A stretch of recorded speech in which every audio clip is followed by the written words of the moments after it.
Hey creative friends, welcome to my channel, and in this video we're going to talk about canning jars.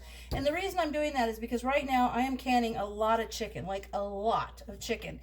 And I went down to get some more pint jars, and I'm almost out of my pint jars. And so I started looking at my other options, and I thought, man, there are a lot of different kind of jars that maybe people haven't seen. So I'm just going to take a minute and I'm going to go over some of these jars for you, and the different types of jars, and where what they would be used for, and why there's so many different kinds. The first jar is this little tiny one, and this is a 4-ounce jar, and these are super cute. These are great for different types of things. The first thing I like to have, just some of them on the side when I'm canning, say sauces. I did mustard in this, but if I'm doing like jams or jellies, or even little ketchup or dipping sauces, things like that, usually barbecue sauce, if you have a little bit of extra, put it in here and jar it up, because if you do that over the year, you could end up with a whole neat little selection that could make a great gift basket, or something like that. And I like that it's got this cute little design. It's almost like they created this just for gift giving. It has a regular mouth top, and because this little 4-ounce jar is a great thing to use for little extras like that, you can also use this in the freezer. Several of these jars are freezable, and people say, oh, canning jars are all freezable. Not all of them are, so I'm going to show you which ones are. But this one is freezable. And if you're going to use jars for freezing, you need to make sure that you leave a 1/2 inch headspace, because when you freeze the food, it's going to expand. But the headspace could be different than the same product under the heat of canning. It may expand differently. So you always want to leave a 1/2 inch regardless when you're freezing something. So there's a little 4-ounce jar, small portion, super cute. Okay. The next size we have are the 1/2 pint jars. These are 8 ounces, and these are also freezer safe. These are the ones that have the regular mouth, or even a wide mouth. But these jars, common size for jams and jellies. I like these. I actually use these when I can some meats, and especially tuna. This is the perfect jar to can tuna. So this is my ultimate go-to for tuna. And then there was kind of a really weird thing. These are also good for things like sauces. Like you could put, I've done ketchup and stuff in these. They're just nice. So you've got the wide and the regular mouth on those. And then there was this period of time when every once in a while, like Ball will come out with specialty ones, and it came out with this collection Elite, and it had this wide mouth 1/2 pint jar, and I just don't think I got these just because I thought, are you serious? That is crazy. And I think that's it's got a wide mouth. I guess it'd be great for your dipping sauces if you wanted to, like, I guess you could take that in a lunch or something and dip your vegetables in it or whatever. But the fact, when you're canning with this size of a jar, the size difference is huge. Like, this thing is going to take up a whole lot of real estate in your canner. So, that brings me to an idea. When you go to can something, it's always a good idea to take a look at the jars. And if you're using different ones, which I'll show you over here in a second, you'll want to put them in there and see how many will fit. And if you're going to layer them, then that will give you an idea of how many you can put on each layer.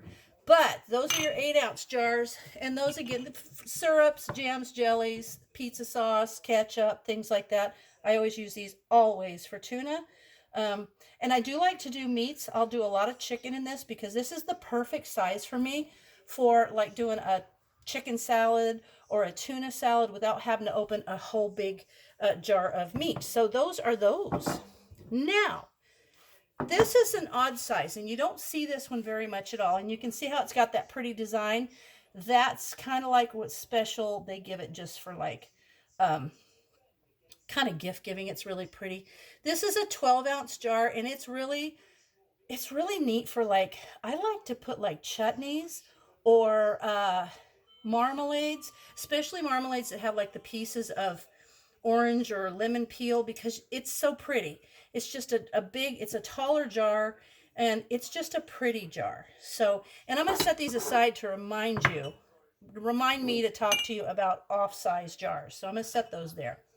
Now the next one, this is probably the most common size in canning, and this is your 16-ounce jar, which is your, this was the 12, yeah, 16-ounce jar, which is for your salsas, sauces, relishes.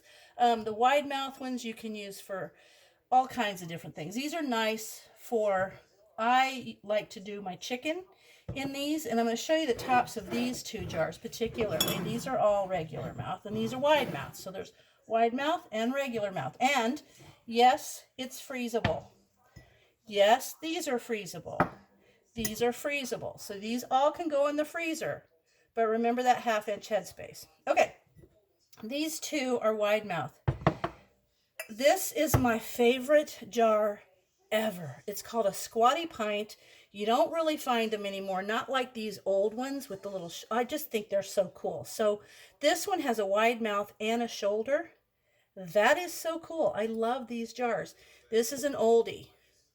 But these are also jars that I will do like fish, tuna, or salmon, or chicken in. Love these jars. And here's your wide mouth regular pint. This is the other one that I use for my meats and my chickens. The reason that we use the wide mouth is because they're extra good for putting like bigger items in, like bigger, I will put chunks of chicken in there, bigger pieces of something that, you know, it can come out like you need the extra space to get them out. Like if you put something in here that was like a meat that would pack down and become kind of a big chunk in there, it's hard to get it out because of these little shoulders on there. So that's why you might choose a wide mouth pint jar. It's based on what's going to go in it and the ease of getting it out. Okay. Now these are regular mouth pint jars. And so this is your standard one, probably recognize that. The shoulders, these are really good for things like little soups. Anything regular mouth is good for things that are easy to pour or get out. Vegetables, like if you're going to do carrots, they'd go good in here because you can just pour them out. So think about that. And I have friends who say, I only ever buy wide mouth because then I never have to worry about what kind of lids I'm going to use. And that's a thing. But it's also nice to have a little bit of variety for different things that you're going to put in them. So there's your pint jar with the regular mouth.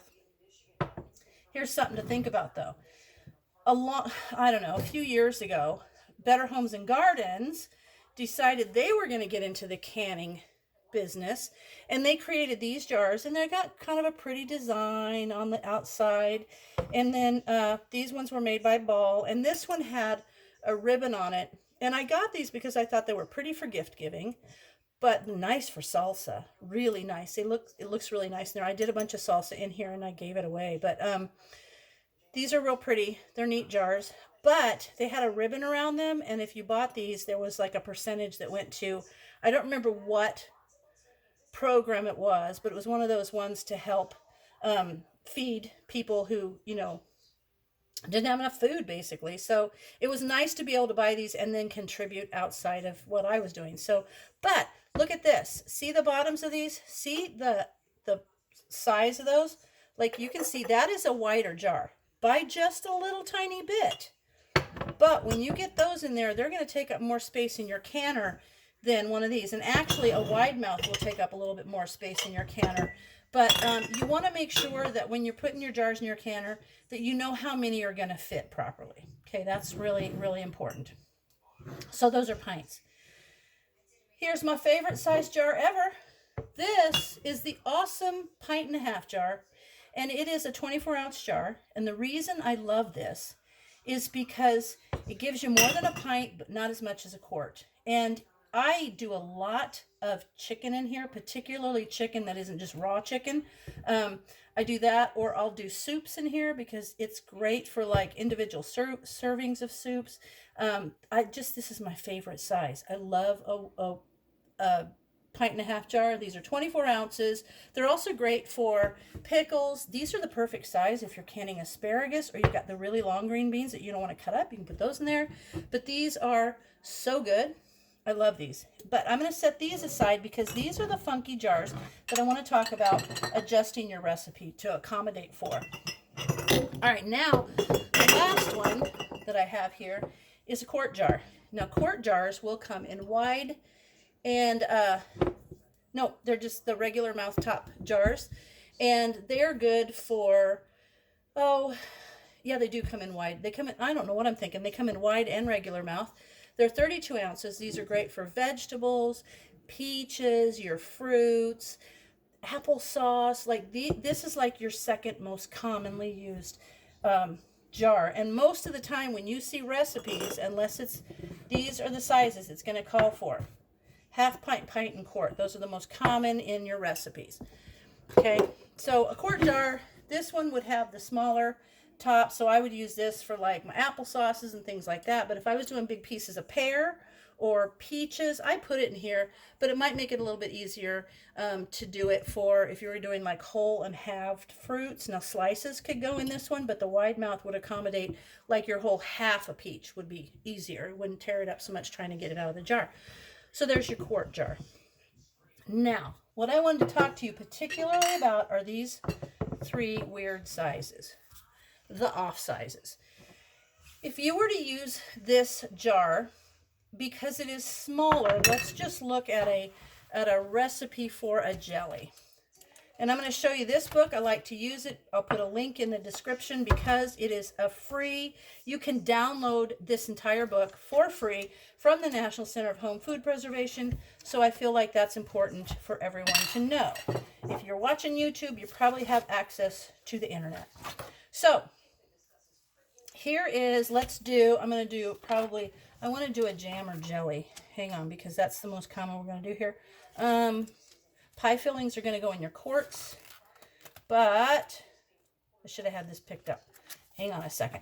Anyway, if you're going to do a jam or a jelly, it's going to tell you to do it in pints or half pint jars.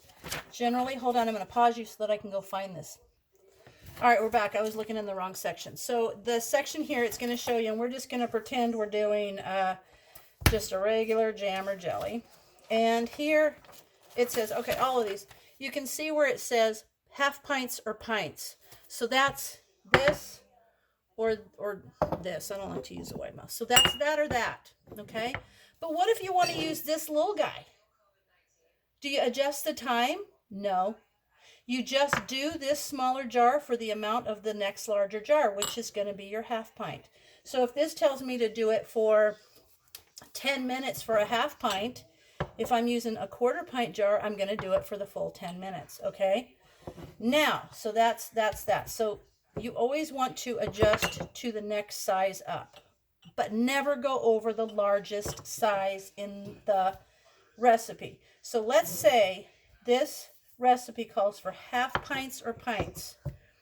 I could do a quarter of a pint jar, but I could not do a pint and a half jar because there is no approved time to go this large. The approved times stop at this size, so you can't go above it. Okay, so now let's talk about this jar, which is my ultimate favorite. And I do chicken. I know that that's on 5.5 because I've been looking at it. Even though I've been doing chicken for years, I always look. So we're going to go to 5.5. Right here it is. So on this recipe, it calls for pints or quarts. So pints or quarts, that's what it's calling for. I could can my chicken in pints. I could can my chicken in quarts, but that would be a whole lot of chicken. But if you've got a big family, it's perfect. So pints or quarts, those are the acceptable things. Now, what about this guy? He's right in between those two. If I canned it at the pint time, I'm going to underprocess that. I won't have canned it long enough because this is for 75 minutes and quarts are for 90 minutes. So it's in between. Would I adjust the time to somewhere between 75 and 90? Absolutely not. I am going to process this because it is bigger than this, but smaller than this. I'm going to process it at the longest time for the largest jar. So this is a quart jar, pint and a half, pint.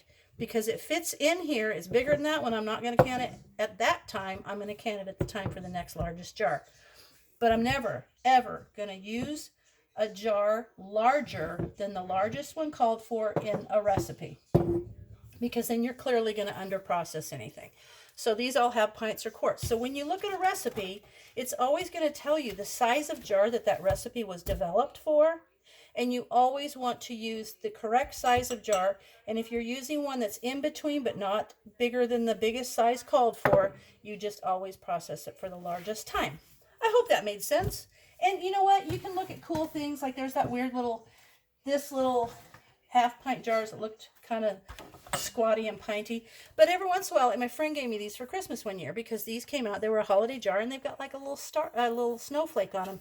And you can look at, there's jars that have, they're green colored, blue colored, purple colored. There's just really cool. Those were the vintage jars. They kind of reissued the vintage jars. But there's that. The types of jars, why you would use them, and remember that the 4, 8, and 16 ounce jars are okay for freezing in, which is super cool, but the bigger jars are not. All right, you know, I hope that helped you guys. And now I got to go put all this back. But I also have to wash a whole lot of jars because in my next video, maybe not directly after this, but the next one I'm going to make, I'm canning some more chicken. So as always, thanks for watching, and I'll see you in my next video.